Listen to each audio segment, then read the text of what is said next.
BRS చేపట్టిన నిరసనలపై కాంగ్రెస్ నేతలు భగ్గుమంటున్నారు. 10 ఏళ్ల కాలంలో రైతులకు ఏం చేశారని, ధర్నా చేస్తున్నారని నిలదీశారు ఆ party working president Mahesh Kumar Goud.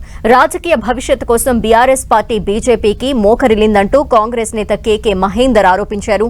KCR, Modi మధ్య ఫెవికాల్ బంధం ఉందన్నారు.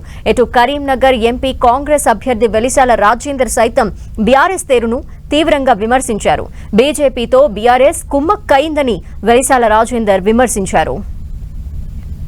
బీఆర్ఎస్ నాయకులు వరి ధాన్యం విషయమై ధర్నాలు చేస్తా ఉన్నారు. నేను వారిని అడుగుతా ఉన్నాను, సిగ్గు అనిపించడం లేదా మీకు? ఏ రకంగా ధర్నాలు చేస్తారు? మీరు 10 ఏళ్ల కాలంలో రైతుల కొరకు, రైతు సంక్షేమం కొరకు ఎలాంటి చర్యలు తీసుకున్నారు? ఏం ఎలగబెట్టారని వీళ్ళు ధర్నాలు చేస్తా ఉన్నారు?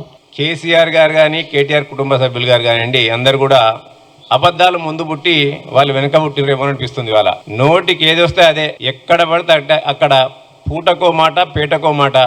ఇలా అధికారం కోల్పోయిన తర్వాత పెద్ద ఆయనకు పెద్ద మీద దెబ్బతిన్నట్టున్నది, చిన్న ఆయనకు చిన్న మీద దెబ్బతిన్నది. ఇక నడిపోయిన ఉంటాడు మధ్యలో ఆయన వాళ్ళ బావనట్టు ఆయన జ్ఞానం ఏమో, ఇంగిత జ్ఞానమో మోకాలు చిప్పలకి పోయినట్టుంది. ఇలా ఏది పడితే అది మాట్లాడుతాను.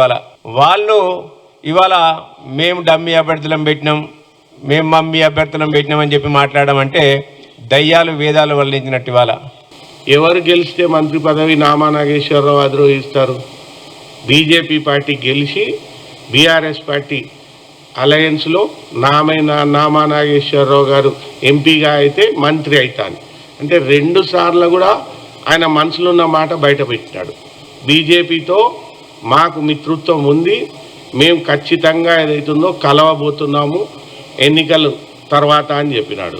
పోలింగ్ జరిగే సమయంలో మొత్తం తెలంగాణ ప్రాంతంలో పోలింగ్ స్టార్ట్ అయిన 7 గంటల నుండి టీఆర్ఎస్ బ్యాచ్లు మొత్తం ఏదైతుందో బీజేపీ బ్యాచ్తోని అలైన్ అయిపోయినాయి.